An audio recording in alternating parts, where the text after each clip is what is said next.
안녕하세요. 저는 강원대학교 탐성바 탐사 연구실 소속 김준현이라고 합니다. 오늘 제가 발표드릴 주제는 이제 제가 개발한 뉴스 및 논문 요약 챗봇에 대해서 조금 소개해 드리려고 합니다. 네. 먼저 오늘 발표의 목차를 좀 간단하게 안내해 드리도록 하겠습니다. 먼저 문제 정의 파트에서는 왜 챗봇이 필요한가에 대해서 말씀을 드리겠습니다. 다음으로 시스템 흐름도를 통해서 챗봇이 실제로 어떻게 작업을 수행하는지 전체적인 흐름을 소개해 드리도록 하겠습니다. 또한 기술 소개 파트에서는 개발 환경과 더불어서 뉴스와 논문 데이터를 어떻게 분석하고 어떻게 요약하는지 구체적으로 조금 설명을 드릴 예정입니다. 그 이후에는 데모 사용 예시를 통해서 직접 동영상을 보면서 시스템이 어떻게 동작하는지 시연해 드리도록 하겠습니다. 그리고 마지막으로 결론과 향후 계획 파트에서는 시스템의 보완할 점과 이 챗봇이 추구하는 궁극적인 목표에 대해 말씀드리며 발표를 마치도록 하겠습니다. 먼저 챗봇이 왜 필요한가에 대해서 말씀드리도록 하겠습니다. 사실 일반적인 뉴스나 논문 요약 같은 경우에는 GPT 같은 AI를 이용해도 충분히 잘할 수 있습니다. 하지만 제가 만들고자 한 챗봇은 단순히 요약을 넘어서 뉴스의 논조와 사람들의 인식 변화까지 같이 분석해서 사회적인 흐름을 파악하는 데 목적이 있습니다. 예를 들어서 고준위 방패장 부지 선정 과정에서 주민들의 인식과 여론 동향을 미리 분석하고 파악할 수 있다면 정책 결정 시에 주민 수용성을 크게 높일 수 있었을 것입니다. 또 우리가 같은 연구자들에게는 자신이 연구하는 분야가 앞으로 어떤 방향으로 발전할지 사전에 데이터를 통해서 예측을 해볼 수 있다는 점도 큰 장점이라고 생각합니다. 저는 이번 챗봇 개발을 통해서 이런 다양한 정보를 자동으로 수집하고 분석할 수 있는 기반을 만들고자 했습니다. 나아가서 앞으로는 국내뿐만 아니라 해외 기사와 논문까지 논문 수집 분석 범위를 넓혀서 세계 각국의 정책 변화, 주요 이슈, 그리고 국제적인 비교 연구도 가능하도록 확장해 나갈 계획입니다. 다음은 챗봇의 시스템 흐름도입니다. 첫 번째 단계에서는 뉴스와 논문 데이터를 수집합니다. 두 번째로는 수집한 데이터를 챗봇이 자동으로 요약합니다. 세 번째 단계에서는 사용자의 추가 질문에 대한 응답 기능도 제공합니다. 마지막으로는 요약 결과를 텍스트 파일로 저장하거나 블로그에 게시할 수 있습니다. 그 다음에 이제 개발 환경을 소개시켜 드리려고 하는데 우선은 실행 환경 자체는 제 컴퓨터에서 사용한 다음과 같고요. 쿠다를 사용해서 GPU 가속화를 진행하여 조금 더 빠르게 진행하도록 하였습니다. 그렇게 해서 데스크탑에서 제가 이제 다른 작업, 코드나 그런 작업을 돌려놓고 같이 병행해서 작업을 할 시 총 요약하는 데 걸리는 시간은 40초가 걸렸고 그런 작업 없이 단순히 챗봇 코드만 실행시켰을 때는 20초 정도가 나왔습니다. 또한 LG 그램이라는 노트북을 통해서 활용했을 경우엔 약 응답하기까지 2분이 걸리는 걸로 확인이 되었습니다. 그 외에는 이제 툴 같은 경우에는 무료 툴을 사용해서 모두가 사용할 수 있는 그런 툴로 마련했고요. 이제 SNL과 이제 API 간에 대해서는 다음 장에서 제가 설명드리도록 하겠습니다. 우선은 SLM에 대해서 먼저 설명드리도록 하겠습니다. SLM은 스몰 랭귀지 모델의 약자인데요. 말 그대로 작은 규모의 텍스트를 이해하고 생성하는 데 특화된 인공지능 기술입니다. 여기서 수십억 개의 파라미터를 사용해서 저사양 환경에서도 동작할 수 있도록 설계되어 있으며 LLM처럼 자연어를 활용하여 작업도 가능합니다. 하지만 LLM과 비교했을 때 조금 더 덜 정교한 면이 있지만 더 빠르고 특정 작업에 최적화된 장점을 가지고 있습니다. 그리고 API에 대해서 설명해 드리려고 하는데요. API는 쉽게 말씀드리자면 서로 다른 소프트웨어끼리 데이터나 기능을 주고받을 수 있게끔 해주는 통로 역할을 합니다. 그래서 이제 저희 챗봇이 네이버 뉴스나 다른 사이트에서 정보를 요청했을 때 바로 이 API 창구를 통해서 요청을 보내고 원하는 데이터를 일정한 형식으로 전달받게 됩니다. 덕분에 사람이 일일이 데이터를 찾거나 스크랩할 필요 없이 챗봇이 자동으로 데이터를 수집하고 활용할 수 있게 됩니다. 다음은 기술 속의 논문 수집 파트를 설명해 드리도록 하겠습니다. 챗봇의 뉴스 및 논문 수집 과정은 다음과 같습니다. 첫째, 네이버 API와 아카이브 API를 활용해서 관심 있는 뉴스 기사와 논문을 먼저 검색합니다. 둘째, 검색 결과로 나온 기사나 논문의 링크를 크롤링해서 실제 본문 내용을 추출합니다. 마지막으로 사용자가 미리 설정해둔 키워드가 본문에 얼마나 자주 등장하는지 횟수를 계산해서 관련성 점수를 매깁니다. 그리고 이 점수가 가장 높은 상위 3개를 선정해서 자동으로 요약하고 결과를 출력하는 방식으로 선정하게 되었습니다. 다음은 수집한 뉴스 기사와 논문 본문을 정제하는 단계입니다.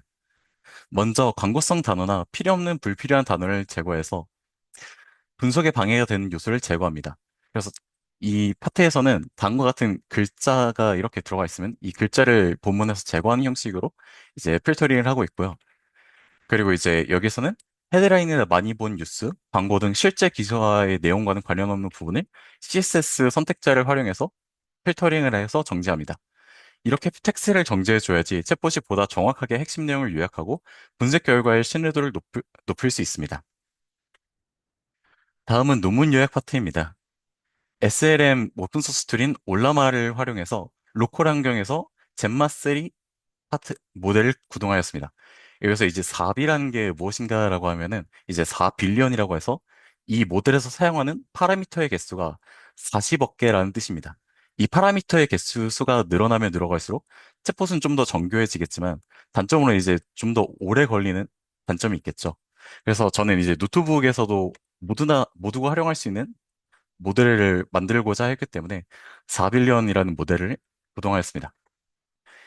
여기서 이제 이 모델은 이제 오픈소스이기 때문에 누구나 사용할 수 있는 장점이 있고, 특히 젠마3 모델 같은 경우에는 상업적 이용도 가능해서 향후 서비스 확장성도 매우 높다는 장점이 있었습니다. 프롬포트에서는 본문 핵심 내용의 요약과 논조 분석, 그리고 사용자가 입력한 키워드 중심의 정보를 집중하도록 설계하였습니다. 또한 이제 프롬프트 인젝션이라고 해서 그 AI의 해킹당할 수 있는 보안성의 요소 중에 하나인데요. 이제 사용자들이 이제 이것에 대한 악의적인 내용을 강제로 주입을 해가지고 그런 악의적인 내용을 출력할 수 있게끔 하는 그런 프롬프트 인젝션이 있는데 이것을 방지하기 위해서 제가 본문과 질문을 명확하게 구분해서 모델이 잘못된 명령에 따라가지 않도록 설계하였습니다. 제가 만든 챗봇은 사용자가 직접 궁금한 내용을 질문하면 SLM이 답변해주는 질의응답 기능을 갖추고 있습니다. 또한 요약 결과는 텍스트 파일로 로컬에 저장이 가능하고 네이버 뉴스 블로그에도 자동으로 올릴 수 있어서 이후 정보 검색이나 활용이 더욱 편리합니다. 마지막으로 사용자가 프롬프트 변경만 해도 다양한 용도로 챗봇을 활용할 수 있고 더 많은 API를 연결해서 여러 사이트의 정보까지 폭넓게 탐색할 수도 있습니다. 연구 주제, 리서치, 아이디어 토론 또한 가능하도록 설계할 예정입니다. 다음은 실현 영상입니다. 이제 제가 여기서 뉴스를 검색을 하고 이제 키워드를 꾸준히 방패장으로 설정하도록 하였습니다. 이제 여기서 챗봇이 이렇게 요약 내용을 출력을 하고요. 이제 제가 여기서 블로그 포스팅 예스를 누르면 챗봇이 자동으로 이렇게 창을 열어서 이제 자동으로 로그인을 하고 여기는 클릭을 자동으로 해주고 이제 제목과 본문의 내용을 자동으로 타이핑을 해서 자동으로 이렇게 요약한 내용을 업로드하는 것을 볼 수 있습니다. 이렇게 해서 자동으로 업로드를 한 뒤에 이렇게 업로드가 모두 완료가 되면은 이제 해시태그를 붙이고요. 그 이후에 자동으로 발행 버튼을 눌러서 제가 만든 블로그에 자동으로 이렇게 업로드하는 코드를 볼 수 있었습니다. 다음으로는 질의응답 코드입니다. 이번에는 논문을 검색하고 있는데요. 아카이브 사이트에서 논문을 검색합니다.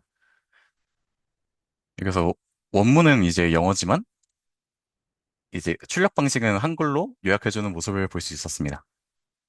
여기서 스파이넷이라는 모르는 단어가 등장해서 이제 여기에서 제가 스파이넷이 뭔지 질문을 하고 챗봇이 그 스파이넷에 대한 답변을 출력해주는 모습을 볼 수 있었습니다. 마지막으로 현재 한계점과 앞으로의 계획을 말씀드리도록 하겠습니다. 현지 시스템은 네이버 뉴스와 아카이브 사이트에서만 본문을 가져올 수 있기 때문에 활용 범위가 제한적이고 결과물이 텍스트 파일로만 저장되어서 활용에도 한계가 있습니다. 이를 일단 보완하기 위해서 흔각 검출 기능을 먼저 도입을 할 예정이고 다양한 API를 연동해서 더 많은 정보 탐색이 가능하도록 기능을 확장하고자 합니다. 향후에는 노션이나 슬랙, 노트북 LM과 같은 곳에 업로드하여서 클라우드의 데이터를 효율적으로 관리하고 또 사용할 수 있게끔 만들 예정입니다. 향후에는 여러 기사의 내용을 종합적으로 요약하거나 핵심 키워드를 자동 추출하는 등 분석 기능을 강화해서 뉴스 기사의 메타데이터까지 적극적으로 활용할 예정입니다. 궁극적으로는 이런 데이터들을 하나의 통합 데이터베이스로 구축해서 나중에는 새로운 인공지능의 개발의 기반 자료로도 삼고자 합니다. 지금까지 발표를 들어주셔서 감사합니다. 이게 저희 사업하는 거에 있어서 학부생들한테 처음에 이제 시킨 거였거든요. 근데 이제 김준영 학생이 멘토 멘티로 해서 이제 짝지어서 진행을 했는데 엄청 잘 진행을 했어요.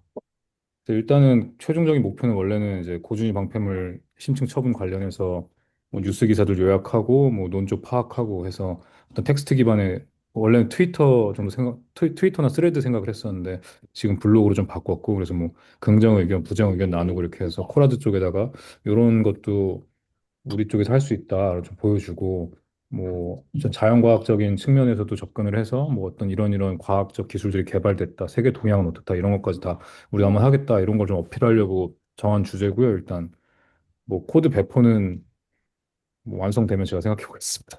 모델 관련해서 여쭤보고 싶은 게 있는데, 네, 그 지금 젠마 3를 쓴 거죠. 네, 맞습니다. 근데 저도 이쪽은 잘 모르는 내용이긴 한데, 젠마보다 제가 알기로 라마 3 모델이 아마 메타에서 배포한 거라서 더 유명한 걸로 알고 있는데, 네, 젠마가 더 나은 점이 어떤 게 있나요? 우선 제가 라마 모델을 사용했을 경우에는 라마 모델 같은 경우에 출력은 한국어가 지원되지 않고 영어로만 지원되는 단점이 음. 있었습니다. 그래서 저는 연구실에 있는 사람들이 모두가 쓸 수 있었으면 좋겠다고 생각을 했고, 이제 한국에도 지원되는 모델 중에서 성능이 괜찮다라고 생각할 수 있는 모델 중 확장성이 높은 젠마3 모델을 사용했습니다. 그 외에도 이제 사실 믹스트랄이나 이제 미스트랄 그리고 뭐 다른 모델도 많이 사용을 해봤는데요. 그곳은 이제 한글로 프롬프트를 입력했을 때 그 프롬프트 명령을 잘 따라가지 못하는 경향이 조금 보이기도 하고 좀 다양한 버그가 있었어서 제가 최종적으로는 제마3 모델로 확정을 하였습니다. 그러면 저 4B 말고 뭐 7B나 더 높은 모델도 있지 않나요? 여기 젠마가? 네, 더 높은 모델도 충분히 사용 가능하고요. 저는 이제 네. 학부생들이 사용할 수 있는 컴퓨터는 사실 대부분 노트북이라서 이제 노트북도 돌아갈 수 있는 음, 모델로 지원하기 위해서 이제 조금 낮은 모델을 사용했습니다. 조금 더 아, 높은 정교함과 정확성을 요구할 때는 조금 더 높은 모델을 사용할 수도 있습니다. 원하신다면 제가 높은 모델로 하는 법도 이제 같이 공유를 해서 해드리도록 하겠습니다. 근데 어쨌든 요 정도의 챗봇으로 내용 검색하고 정리하고 하는 데는 4B 정도만 해도 충분히 이제 괜찮은 거죠? 네, 맞습니다. 음. 네, 알겠습니다. 감사합니다. 네, 감사합니다. 그 네. 아까 논문 검색하실 때 네, 사이즈믹 키워드였었나요? 네, 맞습니다. 그랬을 때 세 개 정도 나왔던 것 같은데 혹시 그 기준이라고 할까요? 어떤 거에 의해서 이 선정을 하는 건가요? 세 개 논문은? 우선은 아카이브 사이트에 이제 세이스믹이라는 거를 검색을 하고 이제 제가 말씀드렸던 이제 키워드를 제가 넣고 그 키워드가 나온 횟수를 계산을 해서 상위 세개를 출력하도록 하였습니다. 이제 제가 출력한 키워드 같은 경우는 이제 뭐 세이스믹이나 이제 다른 단어들도 있지만 네.